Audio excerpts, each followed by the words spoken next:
অনলাইনে রিটার্ন প্রদান বাধ্যতামূলক করা, অনলাইন ভ্যাট রিফান্ড মডিউল চালু সহ বিভিন্ন উদ্যোগ নেওয়ার রাজস্ব ব্যবস্থাপনায় বহুল প্রতীক্ষিত অটোমেশন শুরু হয়েছে। এতে স্বস্তির কথা জানিয়েছেন ব্যবসায়ী ও অর্থনীতিবিদরা।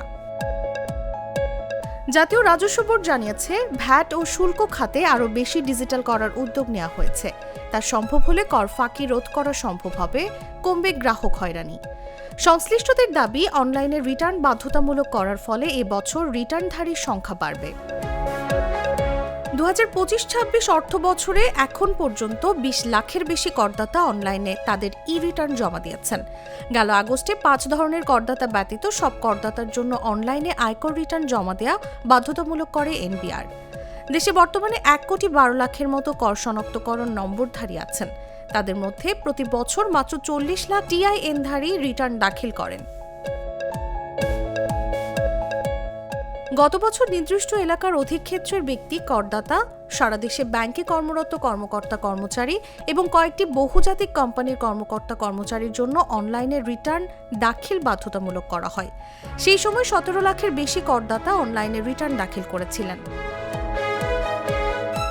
এদিকে করজাল সম্প্রসারণ ও রাজস্ব আদায় বাড়াতে নতুন 12টি কমিশনারেট, কাস্টমস হাউস ও বিশেষায়িত ইউনিট করার সিদ্ধান্ত নিয়েছে এনবিআর।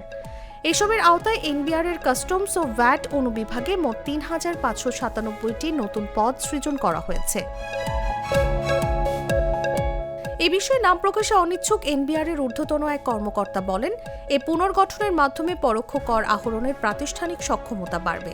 দেশের কর জিডিপি অনুপাত বৃদ্ধি, বিনিয়োগ সম্প্রসারণ ও অর্থনৈতিক প্রবৃদ্ধি ত্বরান্বিত হবে। এনবিআর সংশ্লিষ্টরা জানিয়েছেন, ভ্যাট অটোমেশনের মাধ্যমে আগামী বছর 1 লাখ ব্যবসা প্রতিষ্ঠানকে ভ্যাটের আওতায় আনা হবে। পাশাপাশি আগামীতে ভ্যাট নিবন্ধন ছাড়া ব্যবসা ও সেবা প্রতিষ্ঠান চালানো সম্ভব হবে না। সেক্ষেত্রে নতুন নতুন পদক্ষেপ নেওয়ার কথা ভাবছে। সেই হিসেবে ভ্যাটের আওতা আরও বিস্তৃত করা হবে। অটোমেশনের উদ্যোগকে স্বাগত জানিয়ে ব্যবসায়ীরা বলছেন, অটোমেশন ছাড়া দুর্নীতি কমবে না। বনসহ সব প্রক্রিয়া দ্রুত অটোমেশনে যাওয়ার প্রত্যাশা তাদের। নিউজ ডেস্ক, জাগো নিউজ।